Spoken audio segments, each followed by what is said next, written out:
Something happened recently that I haven't been able to stop thinking about, and I don't think the conversation around it has come close to capturing what it actually means.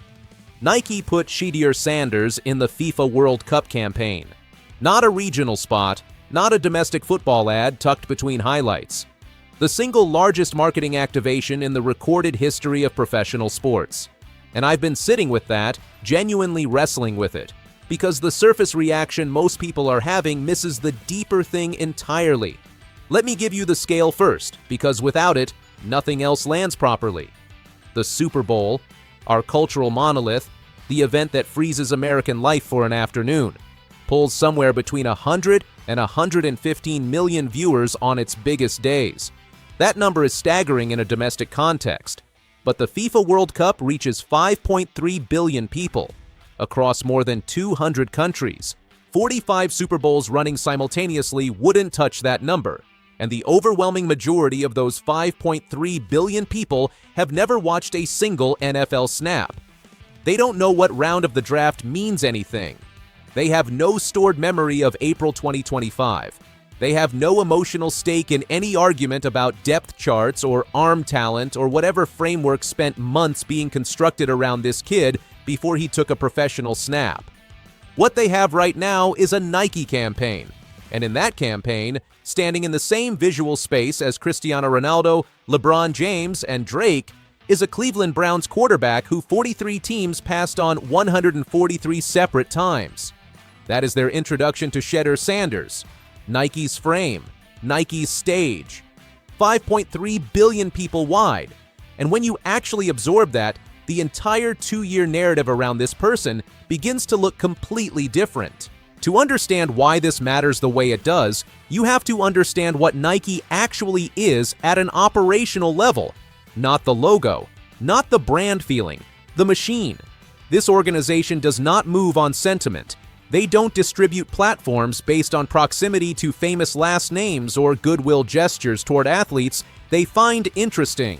This is the entity that identified Michael Jordan, a basketball player in the mid-'80s, and built a commercial ecosystem around him so structurally sound that it still generates over $1 billion annually decades after he last played in a meaningful game. They looked at LeBron James and constructed a business architecture around his identity that will comfortably outlast his playing career by at least a generation, maybe 2. 4 consecutive decades of global sports marketing leadership, and the foundation holding all of it together is data. Real, expensive, granular, globally sourced cultural intelligence about which faces carry specific weight in markets that have never engaged with American football. Which athletes exist at the convergence of enough different cultural currents that the sport they play becomes secondary to what they represent as a symbol. When Nike commits at the scale of a FIFA World Cup campaign, every calculation was completed before any announcement was drafted. The math was done, and that math arrived at Shedeur Sanders long before the NFL had formed a single coherent opinion about him. The proof of that starts at a moment most people have already scrolled past. Before a single NFL team drafted him. Before one professional rep. Before the 2025 draft produced a single headline that anyone outside the sport would recognize. Nike made Shedeur Sanders the first college football player in history to receive a Nike NIL deal. Not the first quarterback, not the first in his class, the first in the entire history of college football to receive that designation from that organization. I need you to hold that fact carefully and not let it get absorbed into everything that came later, because it is the single most clarifying data point in this entire story. A room full of professionals whose literal function is identifying global cultural leverage looked at a quarterback still in school and concluded that what he represented was something they had genuinely never encountered before at that level. That analysis was conducted by people with no incentive to be sentimental, no institutional loyalty to honor, no reason to manufacture a conclusion that the data didn't already support. And it pointed at him before any professional organization had developed an opinion worth citing. Then, the NFL developed its opinions. I watched it happen in real time so I can describe exactly what it looked like. Round 1 passed without his name being called. That alone isn't a story. Draft processes carry complexity, and no single round tells you everything. But then, round 2 passed, then 3, then 4. And somewhere in those hours, something shifted in the way this was being covered that I still find genuinely remarkable. What had been skepticism, measured, professionally appropriate skepticism, started hardening into something that felt, and I'm choosing this word on purpose, coordinated. The narrative assembled itself across broadcast and digital platforms with a consistency and speed that independent analysis doesn't naturally produce. 5th round, reaches. A product of his environment, inflated by circumstance. 144 picks went by and Cleveland called his name, and the framing was already fully constructed before he ever put on a professional helmet. Here's what institutional narratives do once they form. They become load-bearing. The organizations that built credibility around them need them to remain true. The analysts who shape that framework need it to hold. And so when the actual football started and Shedeur Sanders began operating as a professional quarterback, the original story had no comfortable place to put what it was seeing on the field. Because what he did was not what the narrative had prepared for. He played behind the 31st ranked offensive line in the NFL. Think about what that number communicates in real physical terms for a quarterback. The 5 people standing in front of you are, by every measurable standard the league produces, almost the worst group in the entire sport at the one specific job they exist on a football field to do. And beyond that structural reality, he faced defensive pressure on more than 50% of his dropbacks, the 3rd highest pressure rate in the league over that stretch. More than half the time he took a snap, the protection was already collapsing before he could complete his first read. Half the time, on a 5-win team, on a rookie contract, with every camera in that building trained on him, waiting for the incompletion that would validate what 143 organizations had decided was the correct verdict. He went 3-4. Under those specific conditions, with that specific line, against that specific pressure rate, in that specific environment, he went 3-4. I want to be precise about this because I've seen both failure modes in the coverage, people pointing at the record without accounting for what it took to produce it, and people treating it as an unqualified statement of greatness without acknowledging what remains to be proven. The honest reading is that it was a genuinely impressive performance inside a genuinely punishing situation, and the degree to which that was being accurately communicated in public coverage was, to say it as fairly as I can, inconsistent with what the numbers actually described. What cut cleanest through the noise for me was the Pro Bowl vote. Not a front office decision, not a broadcaster's judgment. His peers, the actual players who line up against him, who understand from inside their bodies what 50% pressure feels like when you're back there trying to finish a read, who watch the film without any professional identity attached to the original evaluation, those players voted him in. And that carries a specific meaning that I don't think gets treated with the weight it deserves. A player-driven Pro Bowl selection is the league, collectively and on record, acknowledging that the gap between what someone is being publicly credited for and what they're actually doing is real, visible, and not going away. It's the people who know the game from the inside saying, "We see the full picture, and we're not going to pretend the noise explains what we're watching." Then he beat Cam Ward. Number 1 overall. Every organizational resource a franchise can pour into the player they've decided is their cornerstone. Every benefit of the doubt the system extends to a first overall selection. And Shedeur Sanders, 5th round, 31st offensive line, won that game. One result doesn't build a complete career argument, and I'm not asking you to treat it that way.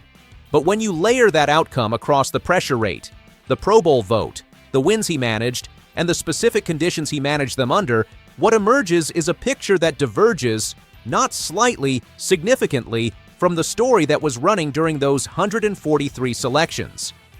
Nike had already mapped that divergence before the football started. That's what the NIL history tells you. They weren't responding to the Pro Bowl selection or reacting to a single win over a high draft pick.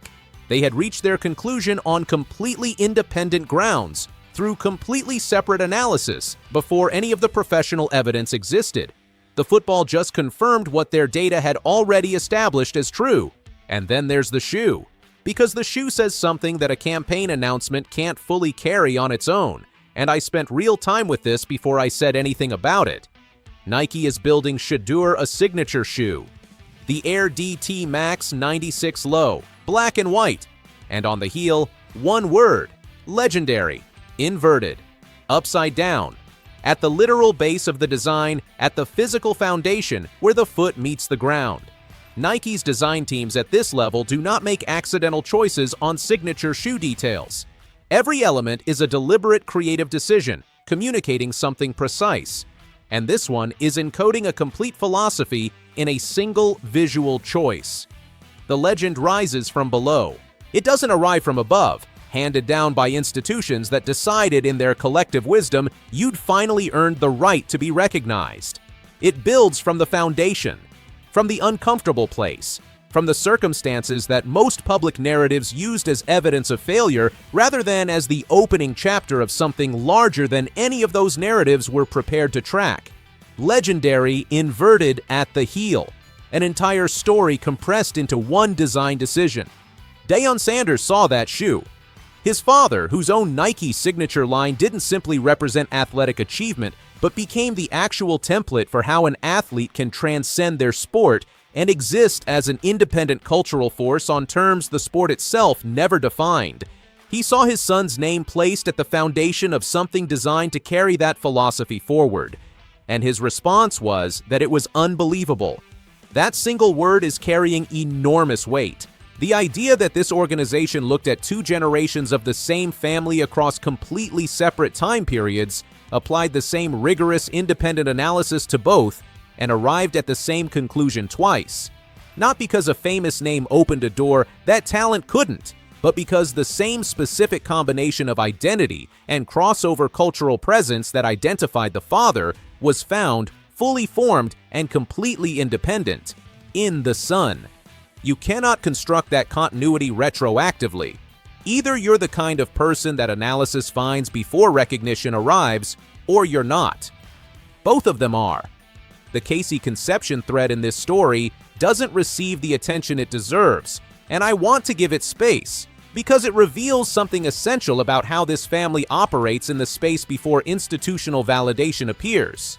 2 years before the draft, Conception traveled to Colorado with nothing creating the obligation.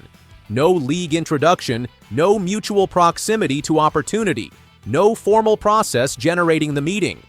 He went because he wanted to build something real before circumstances made it convenient. They talked. Shedeur told him he respected his game. When Conception was drafted, he received a text from Shedeur that same day. Two people who found each other before anyone decided either of them mattered, who ended up on the same roster through a process no one engineered, who now have a standing agreement. When Conception scores his first professional touchdown, he throws up the wrist. Shedeur's gesture. Together, in front of everyone. Because what that moment will communicate, when it arrives, is that we were building this before you decided it was worth watching. And the celebration will reflect exactly that origin. Shedeur Sanders said something in his retirement statement that I haven't been able to leave behind. He said that just because you love the game doesn't mean the game has to love you back. I keep returning to that sentence because it captures something fundamental about the philosophy this family has chosen to operate by. They don't require institutional approval before establishing value. They don't wait for the league to designate them significant before moving like they are.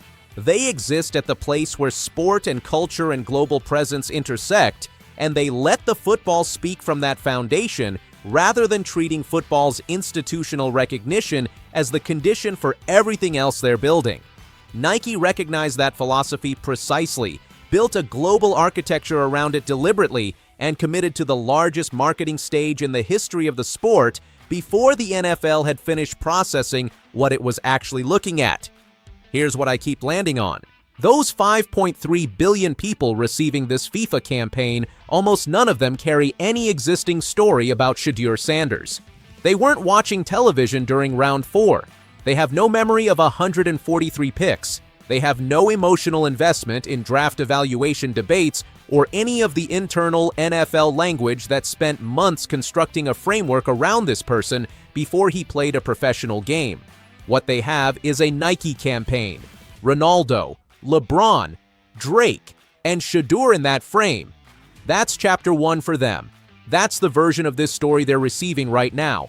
And when his name comes up again, when Cleveland's quarterback situation resolves itself, when Conception catches that ball and throws up the wrist in a full stadium, those 5.3 billion people will connect the dots from a starting point that has nothing to do with draft positioning or institutional framing.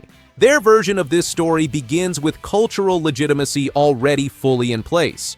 Because Nike put it there, in front of more people than any single sporting event has ever reached, before the rest of the football world had decided how it wanted to feel about him. You genuinely cannot overstate what the draft fall gave Nike as a narrative foundation. You cannot buy the origin story of being right about someone before every institutional layer decided they weren't worth the risk. Either you were there at the beginning, before the consensus formed, or you spend the rest of the story explaining why you weren't. 31 organizations are making that explanation right now. They're making it while watching the consequences of their collective decision play out on a stage they have no access to, in front of an audience that has no particular reason to engage with their internal evaluation logic. The 5th-round pick from Cleveland is standing next to the most followed human being on the planet. Not because a front office elevated him, not because the league decided he'd earned the platform, because one organization that operates on global data and long-horizon cultural precision did what 31 NFL teams chose 143 times not to do. Legendary, inverted, built from exactly where the story started, rising from exactly where they planned it would.